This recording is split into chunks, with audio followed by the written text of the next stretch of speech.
Hello, hello, hello. Welcome in. This Birds of Feather podcast with your boy Q City. This is not a Falcons fan, Taj. Hey, look, I'm gonna let you know straight up off rip. This ain't getting monetized. This ain't getting monetized, bro. And usually y'all come here for like nuanced discussion and X's and O's. I'm gonna tell you straight up, bro. This ain't that pod today. This is a fan podcast right now, and as a fan, it's disrespectful. This is some bullshit that they put on the field, dog. This ain't even something that I can co-sign us doing. Is what you ask people to come out and pay for is disrespectful, bro. It's disrespectful. This offense has scored 10 points in back-to-back weeks. This 10 points was a charity 10 points, to be honest with you. Like, I got smoke for the defense. Don't get me wrong, I got smoke for the defense. But cross sports analysis, baseball, right? When a pitcher is throwing a no-hitter, he's got some heat on him, right? What did they say? Oh, all he needs is just a little bit of run support. When your pitcher is getting dinged, you know what I'm saying? He's allowed 6-7 runs. What they say? Oh, we got to bail him out. We got to give him run support.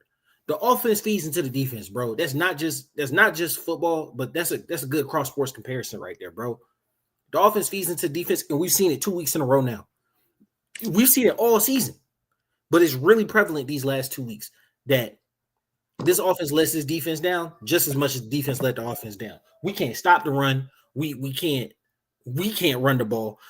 The Dolphins are the 32nd ranked defense.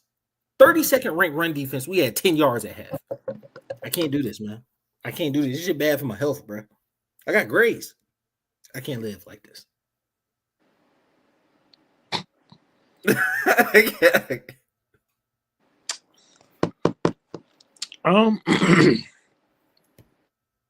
mean, no Penix, no Drake. Like me saying we need another receiver starting to look real good right about now.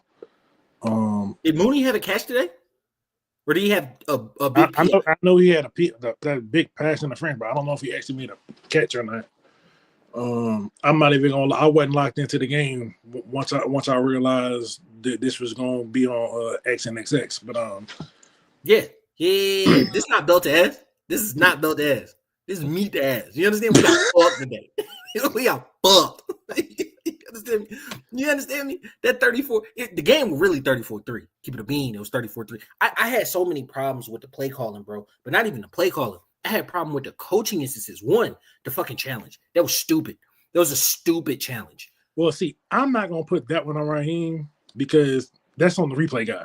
He gets it. He gets the info from up top. That's what I'm saying. I have coaching decisions as a whole. That was a stupid challenge. Yeah. The being in the red zone. Yeah. The being in the red zone, it being 7-zip, and you kicking the field goal. I had an issue with it when it happened. I said you should have went for it. I mean, I just because went for it, but I'm not gonna be mad at them taking points. I'm mad you didn't go for it just because the flow of the game at that point. You're seeing that like, yo, this might be a low possession game. We can't stop the run. We need to value points. Then you get down 10-3, and it's cheeks after that. It's just cheeks. You know what I'm saying? You can't say we need to value points and then get mad at them for taking points. We need to value touchdowns, is what I'm saying. But in that instance, I would have valued the touchdown far more than a field goal in that instance because it didn't look like our offense was really in play for the day, right? At that point, because we had done 3 possessions. That was the one we went 3 and out. Then we had a missed comeback. That's the one where we actually had some motion behind us. Then you end with a field goal. No, you go for the touchdown there because you already see that you can't stop them offensively. You're not doing anything defensively. Like, come on now. That was just my thought behind it. I didn't like it when it happened. And then I want to take you back. I'll take you back to 2018, bro. Sark was our offensive coordinator. You've been a Falcons fan for a while. Most Falcons fans are going to understand me when I say this. When did everybody give up on Sark? It was one play in particular that everybody was like, I'm good off him. The jet sweep on the 1-yard line with Julio versus the Patriots. I don't know. I didn't have the same issues everyone had with Sark. But right then was like a turning point of saying like, hey, this ain't it. We good with him. We done with him. 4th and 7 behind the line. 4th and 7 behind the line. I'm good off you, bro. Tight end screen. That was stupid. I'm good off. And then you don't even have the numbers. You don't have the numbers on the side. You don't have the blocking on the side. Just I'm good off you, dog. I'm good. Do your thing, but do it elsewhere. I'm done with him. I'm done with him. And then the thing I texted you, bro. The thing I texted you was the part that frustrates me. We had a couple instances last year. Actually, I can only think of one last year, and Penix was in when it happened. But our offense, it's not that we lose, because I don't expect any team to go 17-0, 20-0, right? That's not the losing don't bother me. Losing bothers me, but I'm saying like the losing don't bother me. Our offense never looks good in the losses, bro. This year. Okay, cool. If you just want to keep it to the sample size of this year, I'm thinking of last year, the Commanders game. It looked good in a loss. The Panthers game, it looked good in the loss. Yeah. I mean, like the only bad loss we had last year was the Broncos game. Other than that, the offense was fine. How much we score in Minnesota? It was like 21-21, and then shit went left in the last few minutes. Yeah, we scored 21. The margin of victory looks different in that one because they had like some defensive scores and whatnot. Yeah, because we got on Kirk for what he said in the press conference. Like, that he left the field at 21-21. I give you that. This year, our offense is, when we lose, it looks so bad. It looks so like our offense. The Jets, I just watched them put out their best offensive performance. Yeah, that's gonna be the. I just saw them put out their best offensive performance of the season, bro. The Patriots just put belt the ass on Cleveland, dog. But they're supposed to. Like Indy, I'm pretty sure it's gonna smack up Tennessee. Like they should. It's a victory game, so it might be a little different, but like, bro, it just is disrespectful, bro. It looks so bad. Like our offense, the Steelers lost last Thursday. But you can at least come from that game and be like, hey, we got to clean up some things defensively, but the offense looked good, right? And the Bears today, they scored 16 points, but they were in scoring position 2 more times and just value touchdowns a bit more, right? So, like, you can come away from that game like, we moved the ball pretty well. We just didn't convert into the end zone. The offense looked pretty good. Bro, our offense looks pathetic when we lose. Pathetic. Our losses, 10 points, 0 points. And against the Bucs, it didn't look great. What we scored against the Bucs, was it 13 or 20? No, it was like 20. So they won by 3 because we missed the field goal. Missed a field goal late.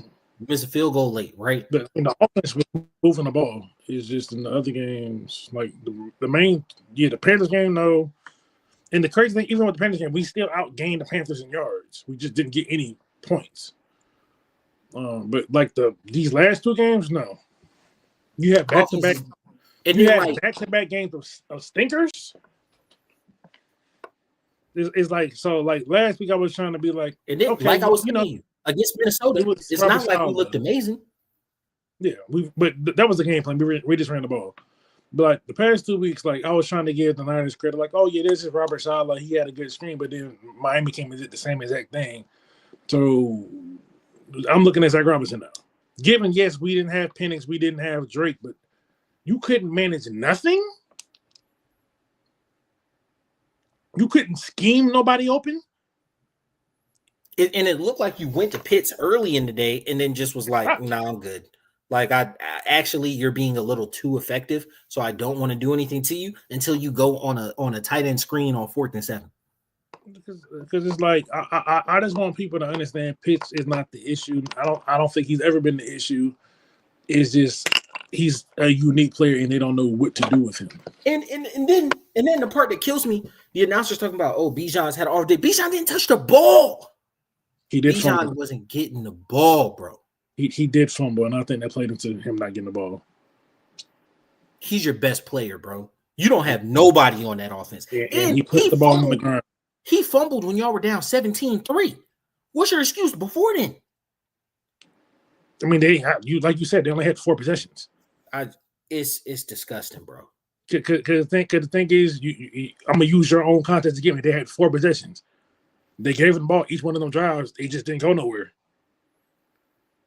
We were out. Time of possession was 19 minutes and 22 seconds to our 10 and 34, something like that.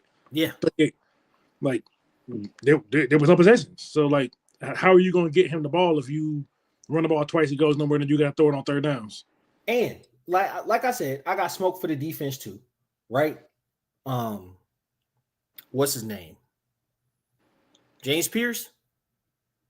There, I see the reason they drafted 2 edges. Because Jalen, I'll admit, looks pretty good against the run. James, this was not his best day.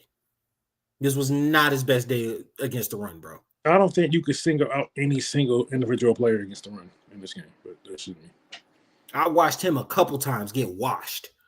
I watched a whole lot of people get washed. This is fair. This is fair. Like I said, I got smoke. Like you can't call out one person when they gave up over damn near 200 yards rushing. Again, is the crazy part, bro. Like, and I admit, I know we're missing a lot defensively. But this is wild.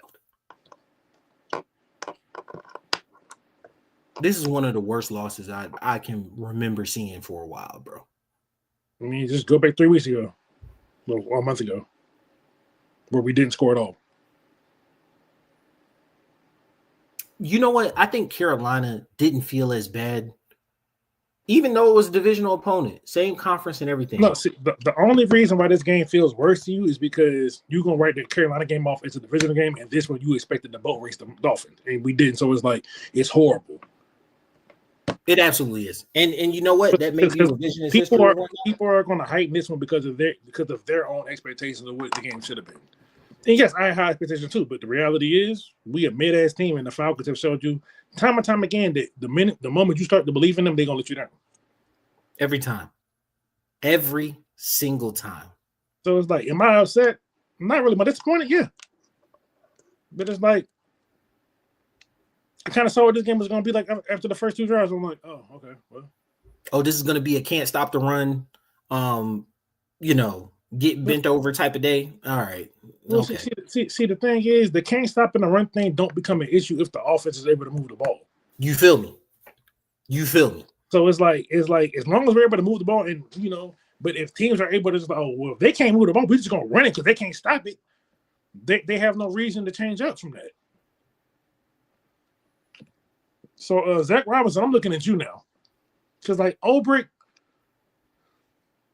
It's hard to blame the defense. If you understand football, it's hard to blame the defense when you watch what this offense does.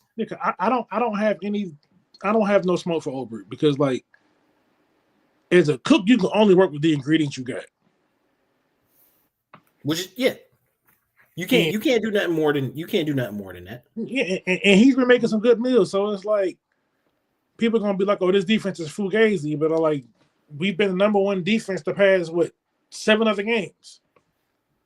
So it's like the offense is what's because this is what Ulbrich went through in New York with his defenses, to where the numbers will look skewed because the offense will put up nothing.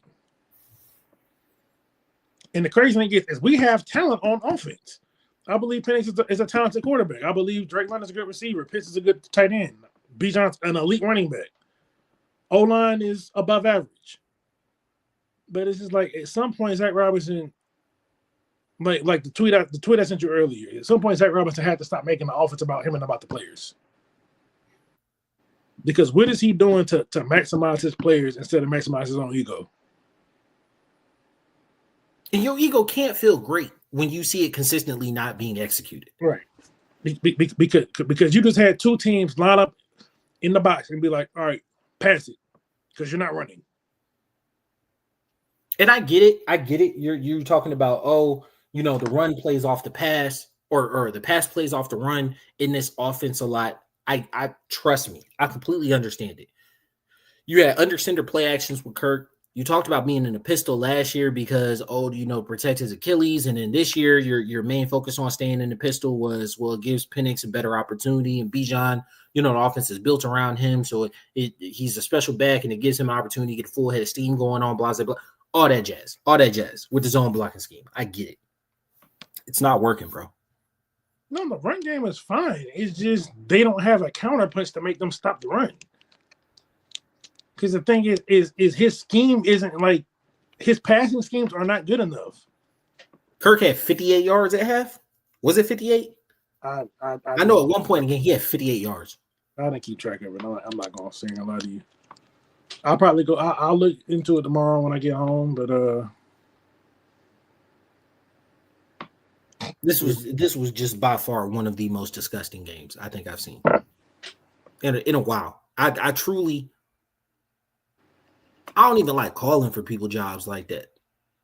This is one of those where it's like, bro, something got to change. No, because the thing is, back to back stinkers on offense. You got to look at Z-Rob like, all right, I already moved you out the press box to the sidelines. You had 2 okay games, and then now you back to like so. And like I said, for most people, like calling for his job and everything. You got built-in excuses for this week. It's not right, but you got built-in excuses for this week. My quarterback wasn't in there. My wide receiver 1 wasn't in there and was a late scratch. Drake was a late scratch.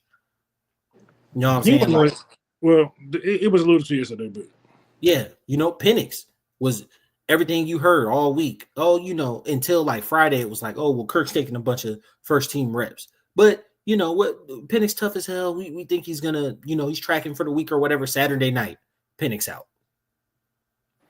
All right, cool.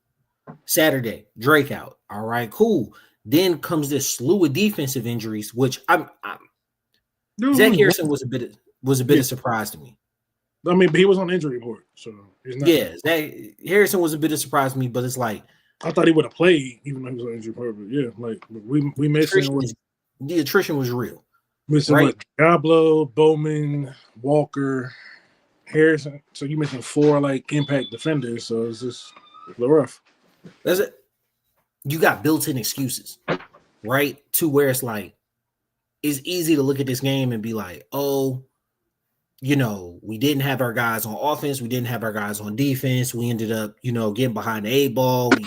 All right, cool. You're 3-4.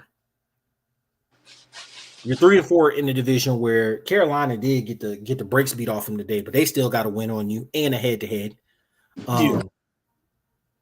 Tampa still has a head-to-head on you, and by all facets should beat the Saints today.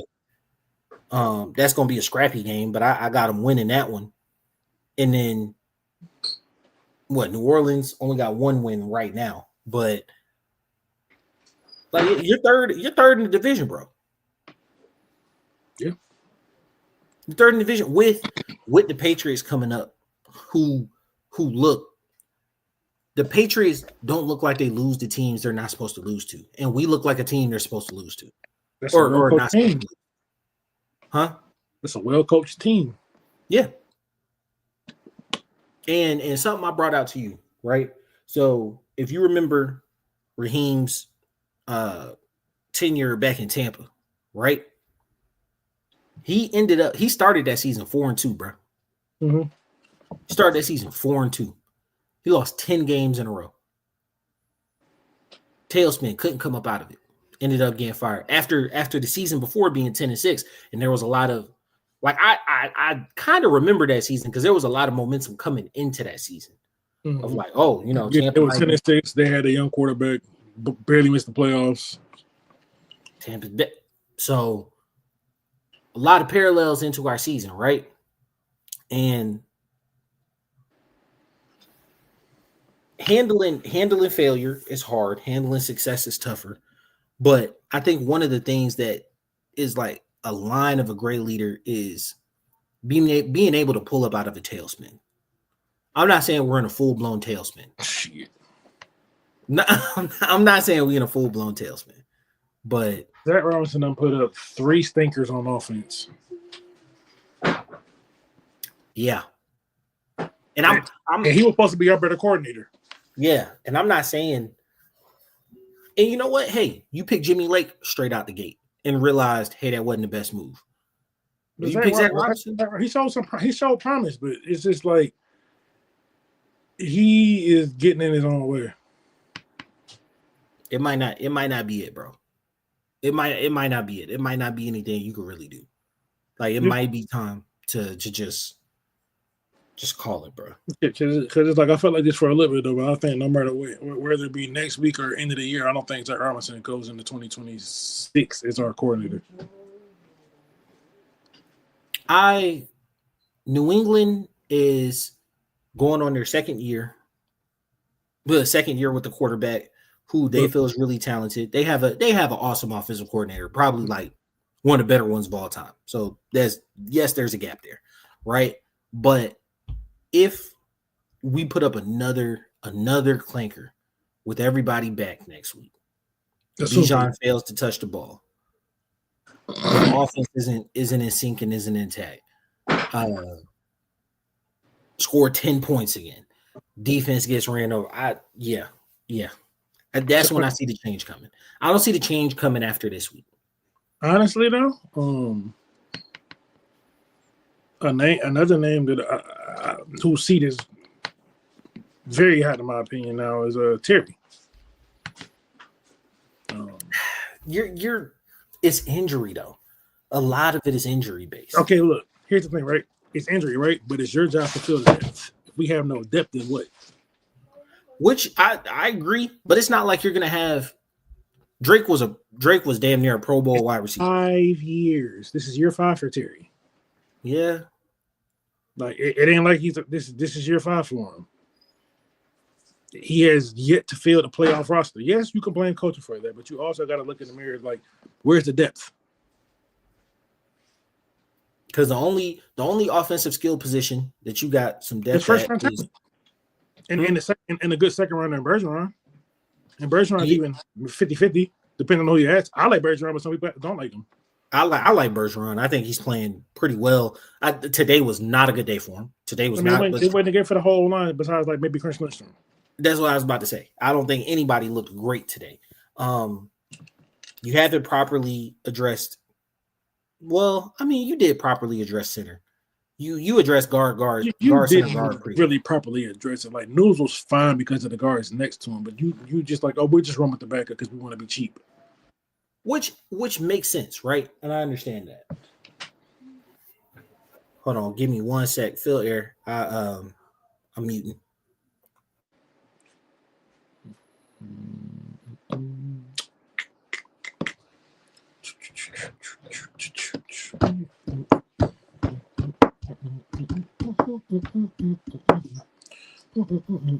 All right. Yeah, bro. My fault. Yeah, I feel like you address guard, center, guard, but yeah, you went a little cheap there. Matthews, you end up giving an extension. He deserves it. He's on a high ankle sprain right now. So yeah, your other tackle. Yeah, your other tackle, you paid him. He got injured. Yeah, you're on your third string tackle right now, who's really not even tackling as a guard. Yeah. So like it's hard for me to really blame you there. You have what I'm blaming him for is the receiver room. The receiver room is the receiver's room real. Because you have two quarterbacks you feel you should be able to win a game with. You have two running backs who are you have an all pro, and then you have a starter level behind him. So like, Algier will be a starter on some team in the coming years because we're not going to re-sign him. I mean, because realistically, I wish they would probably trade a couple of these people before this trade deadline next week, but in the next couple of weeks. But who can you trade? You could trade Algier, you could trade Arnold Ebiketie, you could trade I don't want them to, but you could trade Kyle Pitts. Like Ebiketie, I think, is a prime candidate. But if it's not fielding you back, we need a receiver. Who's giving up receivers like that? Well, you're probably not getting a receiver this year. But what I'm saying is get assets so you can draft one. Yeah, because that's what you need right now. It's very clear that's what you need. More Mooney ain't it? You let Ray go. Because without Drake, the offense Drake showed you how important he was, bro. And all this help Drake get paid. Contract negotiations finna go stupid, bruh. He's like, dang. So without me, y'all couldn't do nothing. Y'all couldn't do nothing. Now you could point to the fact that with me, y'all scored 10 points, but without me, your offense looked pathetic. This game was really 34-3. The touchdown at the end was really just window dressing, bro. Kirk's numbers were terrible. I think he maybe was at like 170 on yards. It shouldn't have been that many. Like this was a pathetic showing on offense today. Yeah. And I hate the fact that we put together like two, 3 good drives at the end, because like it's gonna make shit look way better than it is. This was pathetic. It wasn't bad. It was pathetic today. Yeah, for sure. And so that's the issue I have. Like, yeah, Drake contract negotiations finna go stupid. Like, because you're receiving it's not even the fact that like your receiving core is the way it is, etc. Right? Your receiving core doesn't make sense without Drake in there. That's it. That's an issue. Because like Sills is I guess if you're going to like feature him as a receiver, kind of a possession receiver. He's basically he was the Drake clone, basically. But yeah, at this point in your career, Casey can't see the field. You can't see the field, but he's a blocking wide receiver, right? And a blocking X. Mooney can't really operate in the slot because he's super fast, but like I don't know what's up with quick twitch, like or just like route running in from the slot. He don't want to do anything in the middle field. He wants to avoid contact. So a Y, you let go of McLeod, who I understand the redundancy there, right? Like I understand the redundancy because Drake operates very well out of slot. I think the Ray thing was kind of part of the Ike Hilliard thing because Ike Hilliard was the one that caped for him and got him here. And now with Hilliard gone, you got new eyes on Ray that didn't like what they saw. Which I get it. It makes sense. My whole thing is your receiving core doesn't even make sense without Pitts in there. No, it's not without Pitts, without London in there. Yeah, it's not a good room because like I feel like he could have leaned more into featuring Pitts, but he didn't do it. You did coming out. You did come out. You fed him the ball 3-4 times early. That's why I said lean more into it. And then just stopped until that BS on 4th down. Yeah, like get Pitts the ball, like you use him for what he is. You're not doing that. You're just completely avoiding what his skill set is. And you don't let him build a speed, go down the field, challenge the defense. You had nobody really in there. You threw that goal ball to Mooney. The biggest play of the day was a PI. When your biggest play of the day is a penalty, you're toast. Barbecue chicken is over for you. Like. Nick, the run game one because all these teams are going to do going forward until we make them respect the pass is they're going to load up the box. I'm like, because we're not going to let Bijan beat us. So figure out another way. And I've watched it, right? I've watched him single-handedly take over a game now. I've seen the 100 scrimmage yard games, but weren't necessarily translating into wins. Was like, oh, he's a really good player. No. I've watched him single-handedly win you a couple games now. He's not going to beat us. Not only is he not running the ball, but like we have two sets of eyes dedicated to him on swing passes or screen game. Like he is not going to beat us. So there needs to be a varied pitch to your offense. And like, I know it sounds counterproductive because I'm saying, oh, he's not touching the ball. But no, if you have a varied offense, then you go back to your superstar. Yeah, because there's not a lot of compliment. There's not a lot of compliment going on with this offense. Because like Bijan is the only one they fear actually breaking something and going. Like they're not scared of Drake going nowhere as good as Drake is. They're not scared of him taking the top off. Mooney's going to defend himself when he's on the field.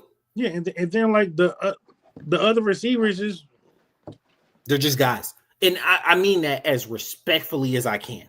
Like you are NFL level players, but that's it. You know what I'm saying? You're NFL level players. You're not huge difference makers there, right? Even if they features you in the offense, I don't think you would be huge difference makers. And that I don't even think you get offended by because like that's been played out multiple times now. It's been played out multiple times now, bro.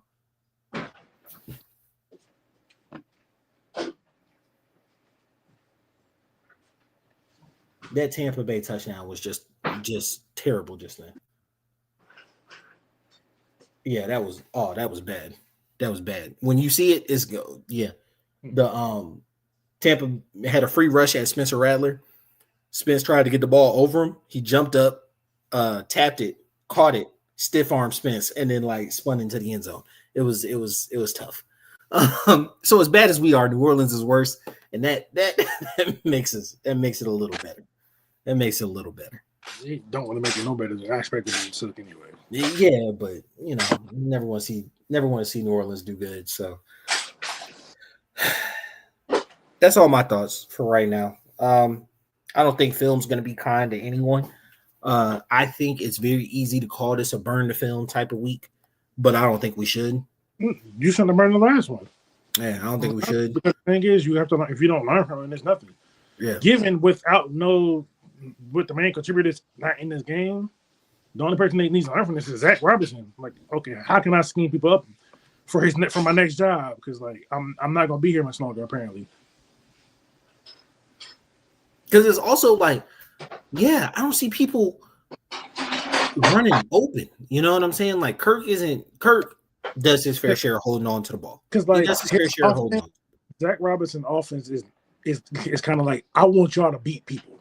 I'm not going to scheme y'all open. Just beat your guy. And if you get open, you get open. Like, he's not actively trying to. Like, he does his little motion here, and some people might get open, but it's like he's not really doing a great job of scheming stuff open. Because I've seen Pitts open, but yeah. But I want to know what he was doing when he was in McVay's offense for the past 5-6 years. Well, you said that was one of your reticence coming into last year was the fact that he had never called plays. Right? Like you had never been a play caller and like operating within the flow of the game. And Raheem is a CEO head coach, right? Be that for good or bad, he's a CEO head coach, which is I'm going to let you control your side of the ball. I'm not going to step in too much and like until you make me. And it's getting to that point. It's getting to that point, bro. Because the thing is, I think he already stepped in when Ike Hilliard was a scapegoat. And he was like, "Look," he said, "I'm going to let you take the credit, but you're coming down to the box. You can tell them that it was your idea, or whatever, but you're coming down to the box. You're coming out the box. Tell them you're there. Cool. Take the credit. I don't care, but you're doing it." And then offense looked good for a week. Offense looked good for 2 weeks. But then again, it's like, did the offense look good, or did Bijan have a superhuman game? I mean, offense looked good because Penix was playing well too. Because Penix what 20 for 26 versus the Commanders, 2 touchdowns. Because Bijan didn't have 100 rushing. He had 100 scrimmage yards, yes.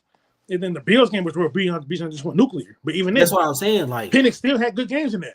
Penix still had a good game. And you know what? This might be as simple as we don't have our starting quarterback. It could be, but the thing is, we had him last week. And then Miami copied verbatim the same. This was the exact same game, and that's the part that pissed me off. This is the exact same game. They just scored more. Yeah,